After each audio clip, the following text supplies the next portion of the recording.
بسم اللہ الرحمن الرحیم۔ اور سورہ زخرف کی آیت ہے کہ افاؤنتا تسمع الصم وتهدي العمي ومن كان في ضلال مبين۔ اور ہمارے نبی کو بھی اللہ نے تسلی دی، اور ہم نبی سے بھی اللہ کا یہی کہنا تھا کہ اے نبی، کیا تم بہروں کو سناؤ گے جنہوں نے اپنا اللہ انکار کرنے کی وجہ سے، اللہ کا انکار کرنے کی وجہ سے اپنے کانوں میں انگلیاں ٹھونس رکھی ہیں کہ ہم کوئی بھی ڈر اور کوئی بھی نصیحت اللہ کے نبی کی، جو اس قرآن کی نصیحتیں ہیں، ہم کچھ بھی سننا نہیں چاہتے۔ اور آج بھی اس طرح کے بہت سے لوگ ہیں۔ اللہ کہتا ہے اپنے نبی سے، کیا تم بہروں کو سناؤ گے، یا اندھوں کو جو صریح گمراہی میں پڑے ہوئے ہیں، اس دنیا کی چمک میں، دولت میں، اپنے آپ کو بالکل ہی بے پرواہ کیے ہوئے ہیں، اپنے آپ کو مست کیے ہوئے ہیں، دنیا آخرت سے بالکل بے پرواہ ہو کر بیٹھے ہیں، کیا تم ایسے گمراہ، ایسے اندھوں کو تم راہ راستہ دکھا سکتے ہو؟ کیا دکھاؤ گے؟ تم ایسوں کو بہروں کو سناؤ گے؟ کیا تم اندھوں کو دکھاؤ گے؟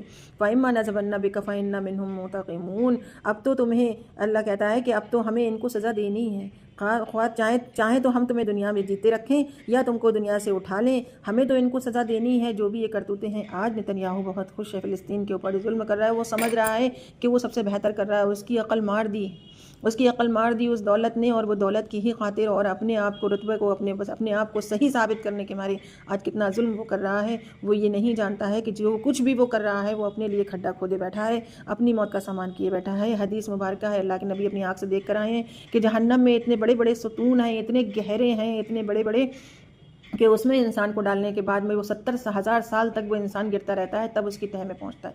ایسے ستونوں میں انسانوں کو بند کر دیا جائے گا، اور اوپر سے ڈھکن لگا کر کے پیک کر دیا جائے گا، ان کو بالکل سخت پیک کر دیا جائے گا۔ اس میں انسان کا کیا بنے گا جب وہاں پر موت بھی نہیں آئے گی؟ میں سوچتی تھی کہ ایسے لوگ کون لوگ ہوں گے جو ان کے حوالے ہوں گے، اللہ ہی بہتر جانتا ہے۔ لیکن آج جب آنکھ اٹھا کر کے دیکھتی ہوں دنیا کے حالات، تو بہت کچھ ایسا لگتا ہے، لیکن پھر بھی یہی دعا کرتی ہوں کہ اللہ مجھے اور آپ کو، ہم لوگوں کو راہ راست دکھائے، ہدایت کے راستے پر رکھے، اور اپنے اس غضب سے اور اپنے عذاب سے، اس جہنم سے بچنے کی توفیق عطا فرمائے، اس قرآن کو سمجھنے کی توفیق عطا فرمائے۔ اور میرے ذریعے سے جن کو بھی بات سمجھ میں آتی ہو تو پلیز اس کو سمجھنے کی کوشش کیجیے۔ اور نُرِيَنَّكَ الَّذِي وَعَدْنَاهُمْ فَإِنَّا عَلَيْهِمْ مُقْتَدِرُونَ۔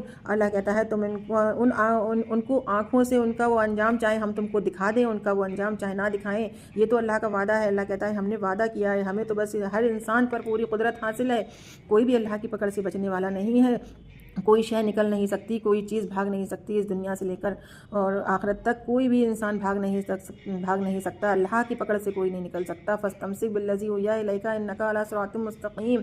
تم بہرحال اس کتاب کو مضبوطی سے تھامے رہو اے لوگو، اسی کے ذریعے سے اپنے جو ہے تمہارے پاس جو بھیجی گئی ہے تمہاری، یہ کہتا ہے اللہ وحی کے ذریعے سے جو کتاب تمہارے پاس بھیجی گئی ہے، اس کو تھامے رہو، یقیناً تم سیدھے راستے پر ہو۔